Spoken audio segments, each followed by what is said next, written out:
Los productos químicos. Desde las plantas industriales hasta las células vivientes, todas las moléculas tienen que ir a alguna parte. Y este ha sido un problema tanto para las ciudades y los habitantes comunes como para la industria. Los desechos químicos ofrecen un desafío para la sociedad y la ciencia. Desafío que se enfrenta comprendiendo la química y el ambiente. A challenge to be met by understanding chemistry and the environment.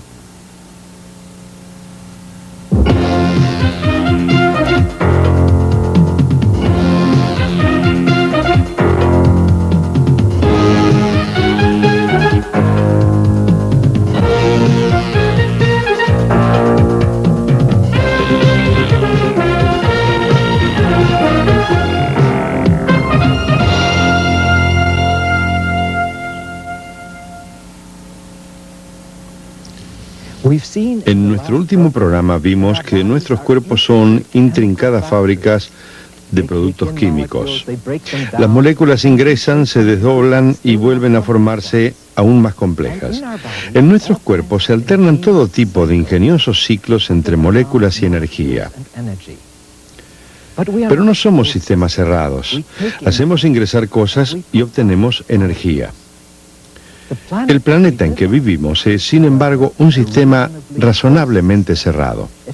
Posee esos maravillosos ciclos de dióxido de carbono, agua, sulfuro, otros elementos y compuestos, y nosotros formamos parte de esos ciclos. Sería hermoso si la Tierra tuviera que vérsela solamente con nuestros cuerpos. Pero nosotros también fabricamos herramientas, y no solo martillos, sino autos, plantas químicas, usinas. Y estas herramientas magnifican nuestras acciones. Y conforme las usamos para mejorar nuestra forma de vida, a veces descartamos algo o mucho y lo volcamos en el ambiente. Lo que arrojamos o vertemos, si bien ensucia nuestro entorno, puede afectarnos.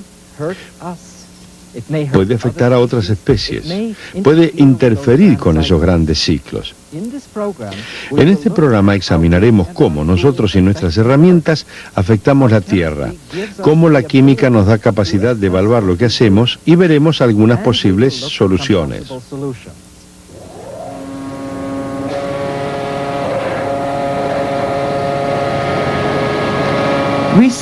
El reciclado. Recurrimos a él cada vez más para deshacernos de la basura. Aunque suene algo nuevo, el reciclado existió en la naturaleza por miles de millones de años. Las plantas absorben dióxido de carbono, desecho de la exhalación de los animales. Los animales comen plantas y respiran el oxígeno que liberan las plantas. Los desechos de los animales vuelven a la tierra. Tarde o temprano, los animales mismos vuelven a la tierra. Allí, los hongos y las bacterias los desdoblan en compuestos simples que son absorbidos nuevamente por las plantas. Y el ciclo continúa.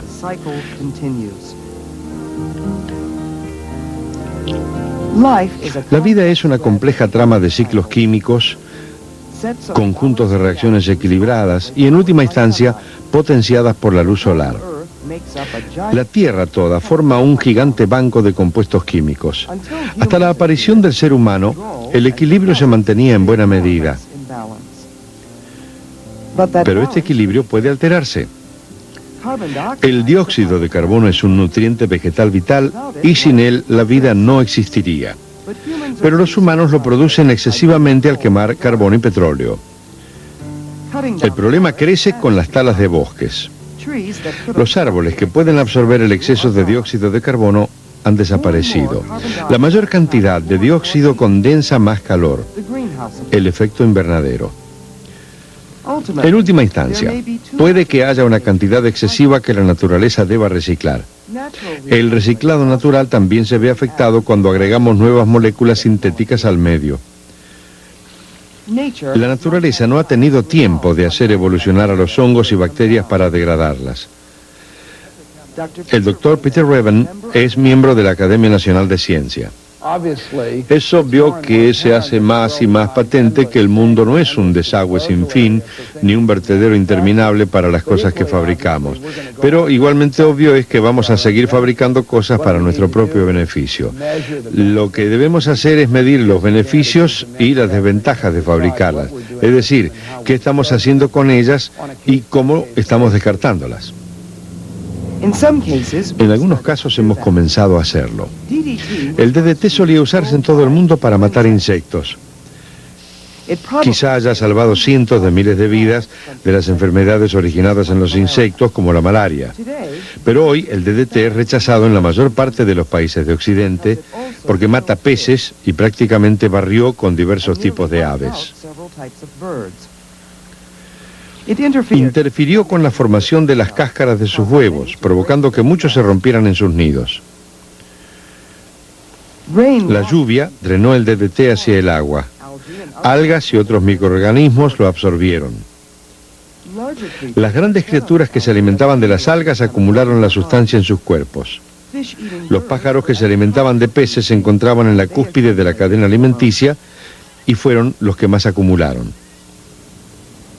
Los bifenoles policlorinados, o PCB, conforman otro grupo de químicos ambientalmente persistentes, hoy en día rechazados en muchos países.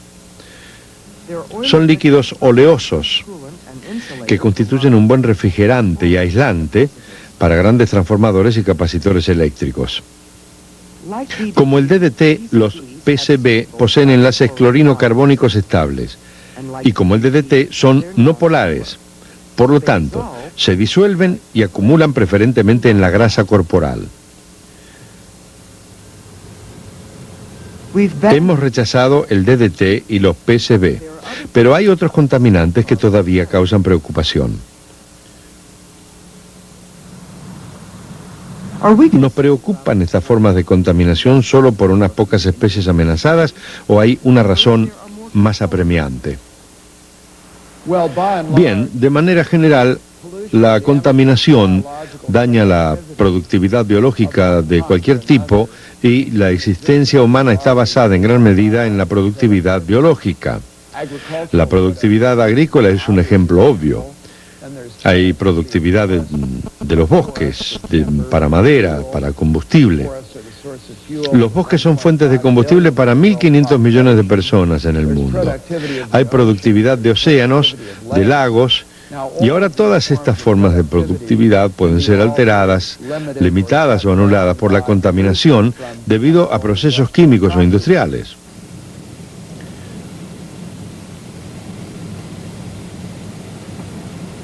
Contaminación química e industrial. Se trata de un tema polémico, particularmente cuando proviene de desechos peligrosos. Tambores con filtraciones, tanques de depósito, gruesos sedimentos químicos, amenaza de contaminación y enfermedades provocadas por desechos peligrosos que han acelerado un enorme esfuerzo gubernamental en pro del saneamiento, el programa Superfund. Tomó forma de ley en 1980 y contemplaba un fondo que finalmente rondó los 10.000 millones de dólares. La Oficina de Protección Ambiental espera sanar varios miles de depósitos peligrosos con el amparo de Superfund. Sin embargo, todavía hay polémica sobre la real peligrosidad de estos sitios. Conozcamos el origen de la prueba tendiente a determinar si una sustancia química puede provocar cáncer. El doctor Bruce Ames.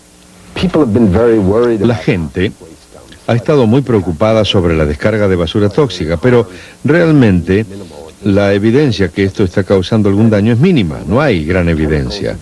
Los niveles de químicos son muy reducidos, así que no sabemos si hay o no hay peligro. Texas Bayou, exactamente al este de Houston.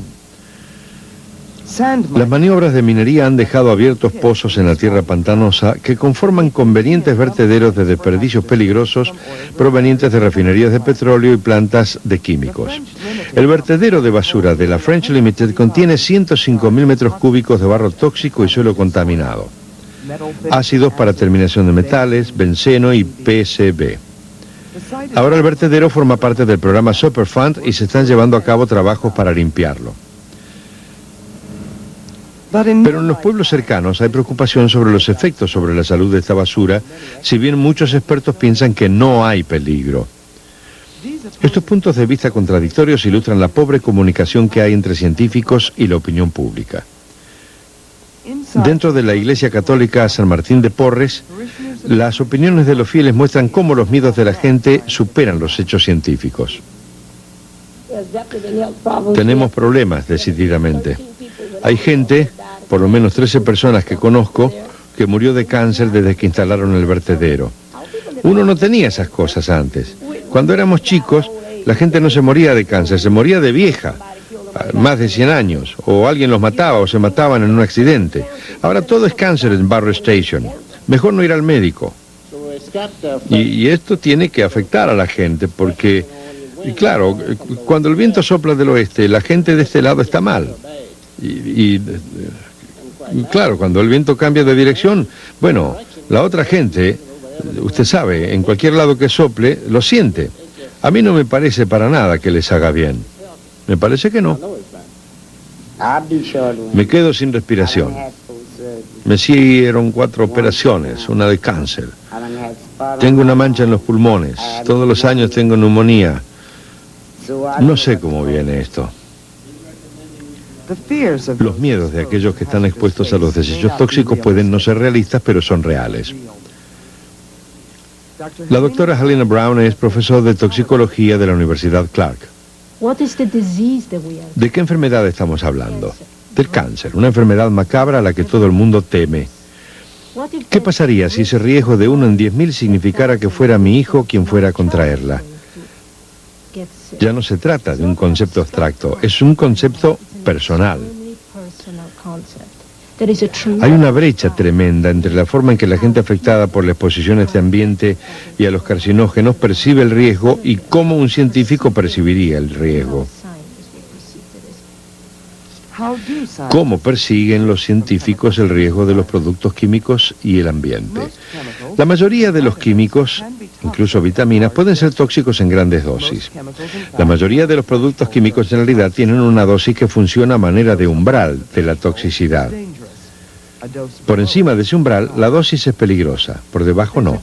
Pero hay un gran debate sobre si los potenciales carcinógenos poseen tales umbrales, es decir, concentraciones por debajo de las cuales no provocan cáncer. Dada la evidencia conflictiva e imprecisa, algunos científicos se refieren a los carcinógenos en términos de riesgo y probabilidad. El riesgo es relativo. Por ejemplo, algunos piensan que el riesgo de contraer cáncer por basura tóxica es insignificante comparado con los carcinógenos de aparición natural que resisten con éxito todos los días. El mundo está plagado de carcinógenos porque la mitad de los químicos naturales que se han probado resultaron serlo. Algunas plantas tienen químicos tóxicos para ahuyentar insectos y las ingerimos cada vez que comemos un tomate o una papa. Los champiñones también están contaminados, el apio los tiene. Una manzana tiene formaldehídos. Si aceptamos esos riesgos, ¿por qué no aceptar los pequeños riesgos que representan los carcinógenos químicos en el medio? Es un argumento válido. Pero tenemos, por supuesto, el contraargumento que dice: no podemos hacer mucho respecto de los rastros de carcinógenos presentes en los alimentos. ¿Por qué habría que aumentar este problema que ya tenemos incrementando la exposición a los carcinógenos? Pero luego todo queda reducido al factor pesos. Lamentablemente, reducir los niveles de exposición a los carcinógenos en el ambiente necesita de grandes recursos, en especial cuando se llega a niveles muy bajos. Reducirlos mediante otro orden de magnitud demandaría millones de dólares para un solo vertedero. Y las partidas son limitadas. Quienes no consideran que los vertederos de basura riesgosa son una amenaza contra la salud, piensan que hay que gastar dinero en su limpieza. Quiero decir que si el Congreso ha invertido 10 millones de dólares para limpiar vertederos, también hay que encontrar los más afectados y limpiarlos. Ahora, si uno va a conseguir algo, si realmente se trata de la salud pública, porque limpiarlos es materia sobre la cual uno puede discutir, creo que es muy poco lo que hay que discutir. ¿Por qué es tan caro limpiar la basura tóxica? Por un lado, se debe a las enormes cantidades de material por manipular. Un vertedero puede cubrir varios metros cuadrados y llegar a los 4,5 metros o 6 de profundidad. Y por otro lado, el grado hasta el cual el vertedero debe ser limpiado. Los contaminantes del agua y del suelo pueden tener que ser reducidos a varias partes por millón. Y eso puede requerir un tratamiento intensivo de millones de litros de agua y cientos de miles de metros cúbicos de barro y suelo contaminado. El primer paso es sacar los tambores con filtraciones y otros recipientes que contaminan. El siguiente es lo difícil, tratar el barro químico restante y sacarle al suelo y al agua los contaminantes. Para esto hay varios métodos. La mayoría de ellos incluye la química. Una técnica es la incineración.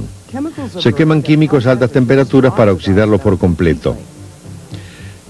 El dióxido de carbono y el vapor de agua salen por la chimenea.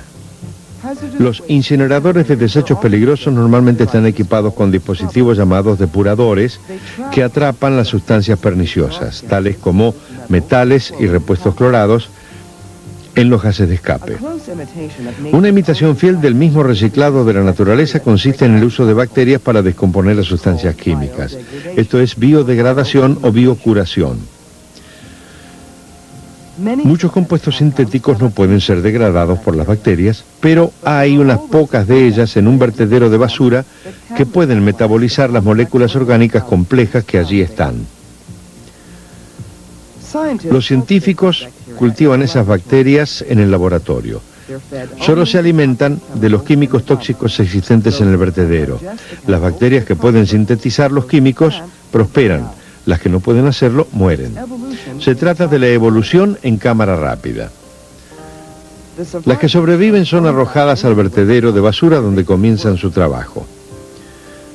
Esta técnica está siendo probada a gran escala en el vertedero de basura de la French Limited. En el fondo de la laguna hay una gruesa capa de barro tóxico.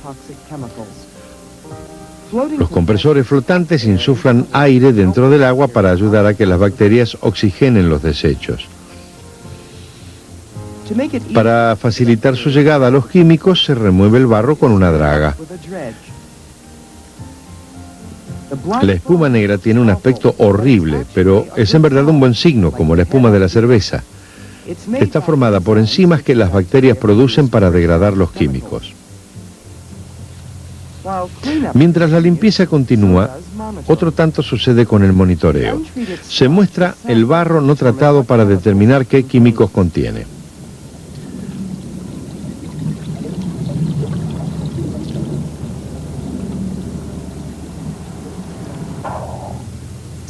Las muestras se toman del interior y se envían a un laboratorio para analizarlos químicamente. Las pruebas de laboratorio identifican los compuestos específicos y sus concentraciones.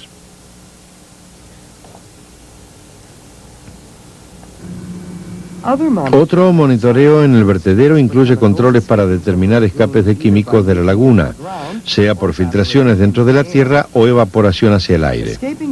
La emanación de gases se mide en el borde de la laguna y en lugares seleccionados en el área vecina. El agua de la tierra se muestrea mediante tuberías enterradas en diversos lugares situados alrededor del pozo.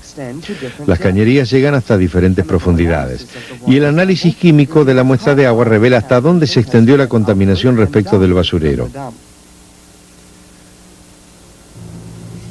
Finalmente, las bacterias degradan todos los químicos orgánicos hasta reducirlos a concentraciones inocuas. Entonces se bombea el agua fuera de la laguna y se la descarga para que el pozo se llene. Luego de 4 años de trabajo y 50 millones de dólares, un vertedero de basura química pasa a la historia. Baytown, Texas, el hogar del gigante complejo químico Exxon. En todo el país, la limpieza está en marcha. Sin embargo, la industria siempre produce desechos químicos que forman una parte del proceso de fabricación. Hoy en día, sin embargo, se hace mucho para minimizar esos desechos y su efecto sobre el medio. Aquí en Exxon se fabrican diversos productos químicos, incluyendo el plástico polipropileno. La compañía lleva a cabo un monumental programa de reducción de desechos para adecuarse a las muy estrictas reglamentaciones ambientales del momento y para ahorrar dinero. Los desechos químicos significan dinero bajo el desagüe o sobre la chimenea, con lo cual las buenas prácticas ambientales significan buenos negocios. Charles C. es el gerente ambiental de Exxon Chemical. Cuando examinamos el manejo de los desperdicios, nuestra prioridad es reducir la generación de basura. Entonces consideramos el reciclado y tratamientos subsiguientes y descartamos solo como último recurso. Reducir la generación de basura tiene muchas formas, pero una muy simple y efectiva consiste en controlar con regularidad las pérdidas que los cientos de válvulas de la planta arrojan al aire. El gas que se filtra es recogido dentro de un instrumento medidor donde un catalizador lo oxida. La cantidad de calor que produce es la medida de la concentración de hidrocarburos. En general, la filtración se detiene ajustando la guarnición alrededor del vástago de la válvula. Si no, una cuadrilla de mantenimiento la reparará.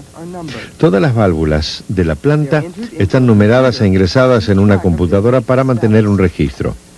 El sistema ayuda a controlar los miles de pequeñas fuentes de pérdida que de otro modo se pasarían por alto. Cada válvula no parece perder mucho, pero en conjunto hay una cantidad significativa.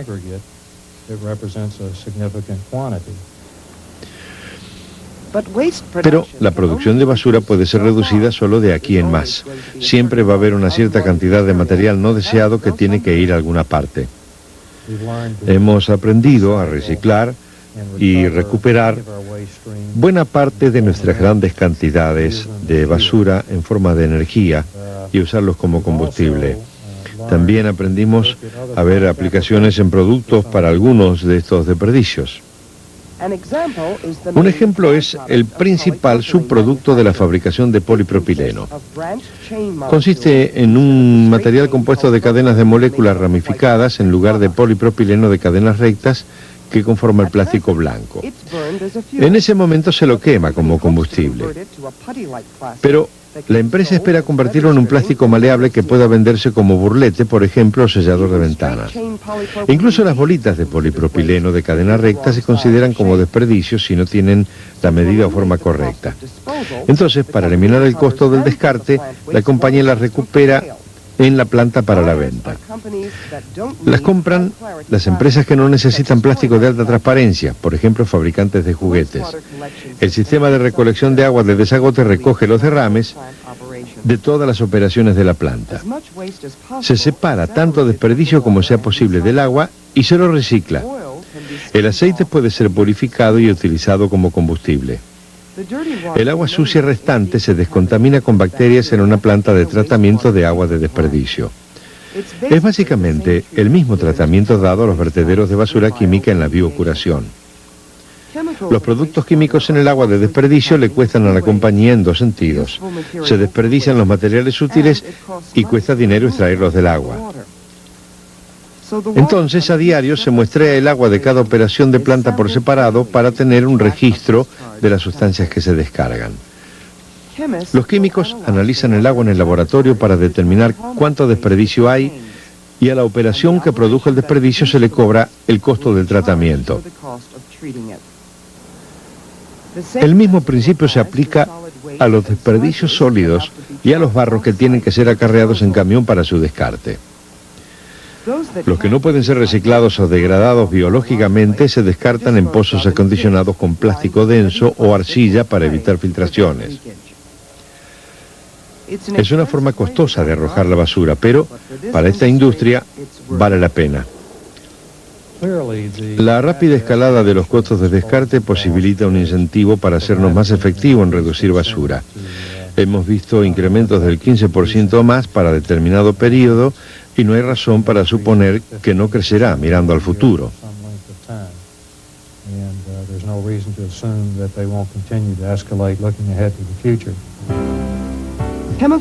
Los desperdicios químicos entonces y su efecto sobre el ambiente pueden minimizarse en forma económica y segura.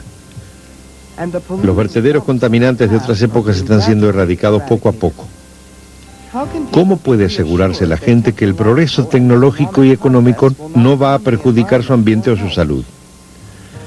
Mediante una comunicación pública más cuidadosa y abierta, y mediante mejoramientos en la ciencia y el manejo del descarte de basuras.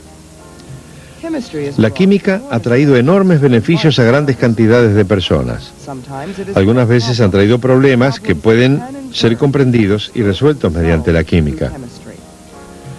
Para maximizar los estándares de vida y la expectativa de vida en el futuro, la planificación industrial y ambiental deben ir de la mano.